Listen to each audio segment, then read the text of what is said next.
दोस्तों, जालासर इज्तिमा किसने रुकवाया और इस इज्तिमे को क्यों रुकवा दिया गया?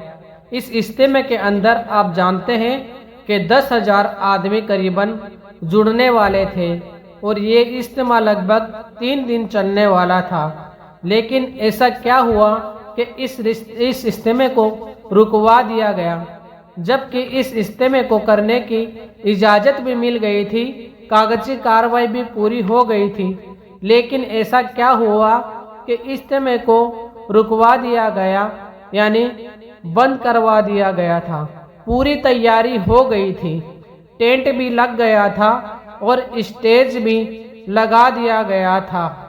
लेकिन आगे जो हुआ वो सुनकर आप भी शौक हो जाएंगे और आपके पैरों के नीचे से भी जमीन निकल जाएगी कि आखिर ऐसा क्या हुआ कि इस इज्तिमे को रुकवा दिया गया।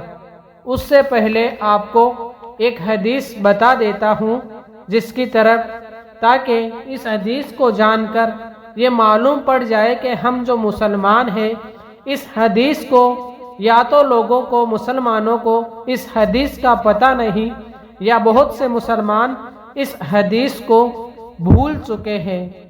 हदीस ऐसी है कि हुजूर सल्लल्लाहु अलैहि वसल्लम ने इरशाद फरमाया, अगर तुम में से कोई शख्स बुराई देखे, यानी बुरा काम होते हुए देखे, तो उसको चाहिए कि उसको हाथ से रोक दे।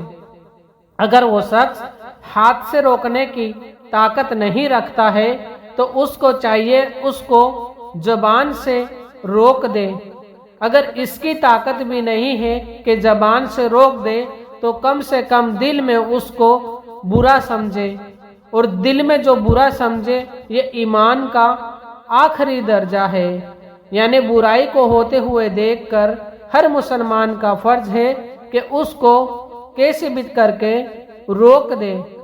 और कुरान में भी अल्लाह ताला फरमाते हैं कि तुम में से एक जमात ऐसी होना चाहिए जो लोगों को भलाई की तरफ बुलाए। लेकिन बहुत से मुसलमान ये भूल चुके हैं कि ये इज्तिमा इसीलिए होता है कि लोगों को भलाई की तरफ बुलाए। इसलिए आप जानते नहीं, जब ये इज्तिमा रुकवा दिया गया, यानी जो प्रशासन के लोग हैं उन्होंने इस इज्तिमा को रुकवा दिया गया, तो ताकि ये इज्तिमा आगे ना हो सके। और उस वक्त रुकाया गया जब ये इज्तिमा शुरू भी हो गया था, यानी इज्तिमा शुरू होकर कुछ देर भी हो गई थी, लेकिन तभी प्रशासन के लोग आए और इस इज्तिमे को रुकवा दिया गया।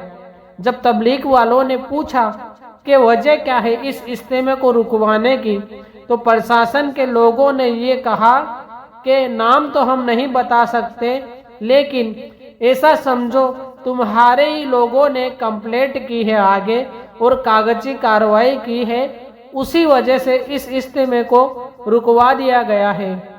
यानी जब तुम्हारे अंदर अंदर ही फूट है तो हम लोग भी क्या कर सकते हैं। प्रशासन नहीं चाहता कि ये इज्तिमा रुके, लेकिन तुम्हारे ही लोगों ने, यानी मुसलमानों ने ही इस इज्तिमे को रुकवा दिया। जब लोगों खुद के अंदर ही फूट है तो दूसरे क्या कर सकते हैं। आपने भी ये कहानी पढ़ी होगी स्कूलों में, या किसी ने बताई होगी या सुनी होगी कि एक बाप ने अपने बच्चों को अलग अलग लकड़ी देकर तोड़ने को कहा, तो सब ने तोड़ दी। फिर बाप ने इकट्ठा करके लकड़ियों को एक साथ दिया तो बच्चे लकड़ी को नहीं तोड़ पाए।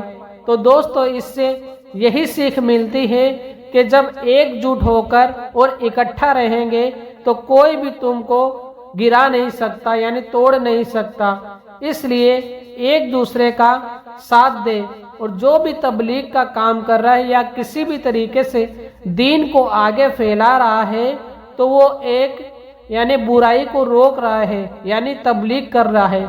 तबलीग का मतलब ये नहीं जो तबलीग जमात करती है, बल्कि तबलीग का मतलब है किसी भी शक्ल में तबलीग का काम हो, बुराई को रोकना हो, नेकी की तरफ लाना हो, सब काम तबलीग का कहलाता है। यानी सब काम तबलीग में आता है। تو اس کو کبھی بھی روکے نہیں، کیونکہ اس کو روکنے والا ہمیشہ شیطان کا بھائی ہوتا ہے، کیونکہ اللہ اور اس کے رسول کی اس میں اطاعت ہوتی ہے اس کام میں، یعنی اللہ اور اس کے رسول کے کام کو کرنے والوں کو اگر کوئی روکے تو وہ شیطان کا بھائی ہو سکتا ہے۔ تو جب بھی آپ ایسے کام کو دیکھیں تو اس میں آپ اپنا ساتھ بھی دیں اور دوسروں کو بھی اس میں جوڑیں۔ السلام علیکم۔